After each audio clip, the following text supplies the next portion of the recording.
മണിക്കൂറിൽ 140 മൈൽ വേഗതയിൽ ആഞ്ഞടിച്ച ചിഡോ കൊടുങ്കാറ്റ് ഫ്രാൻസ് പ്രവിശ്യയായ മെയോട്ട് ദ്വീപിനെ തകർത്ത് തരിപ്പണമാക്കി.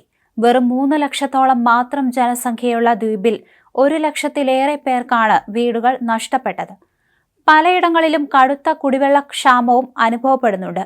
1000-ഓളം പേർ മരണമടഞ്ഞു എന്നാണ് ഇപ്പോൾ കണക്കാക്കുന്നത്.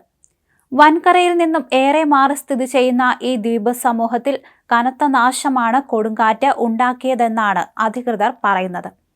ആഫ്രിക്കയുടെ തെക്ക് കിഴക്കൻ തീരത്തുനിന്ന് മാറി ഇന്ത്യൻ മഹാസമുദ്രത്തിൽ കോമോറോസ് ദ്വീപിന് കിഴക്കായും മഡഗാസ്കറിന് വടക്കു പടിഞ്ഞാറായും സ്ഥിതി ചെയ്യുന്ന ഈ ദ്വീപ് സമൂഹം ഒരു ഫ്രഞ്ച് അധിനിവേശ പ്രദേശമാണ്. പവിഴപ്പാറകളാൽ ചുറ്റപ്പെട്ട ഈ ദ്വീപ് സമൂഹത്തിൽ 2 പ്രധാന ദ്വീപുകളാണ് ഉള്ളത്. ഗ്രാൻഡ് ടെർ, പെറ്റീറ്റ് ടെർ എന്നീ പ്രധാന ദ്വീപുകൾക്ക് പുറമെ നിരവധി ചെറുദ്വീപുകളും അടങ്ങിയതാണ് ഈ ദ്വീപ് സമൂഹം. 374 ചതുരശ്ര കിലോമീറ്റർ മാത്രമാണ് ഇതിന്റെ വിസ്തൃതി.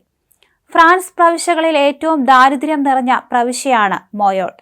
ഏതാണ്ട് പൂർണ്ണമായും തന്നെ ഫ്രാൻസിന്റെ ധനസഹായത്തിലാണ് ഇവിടെ ജീവിതം മുൻപോട്ടു പോകുന്നത്.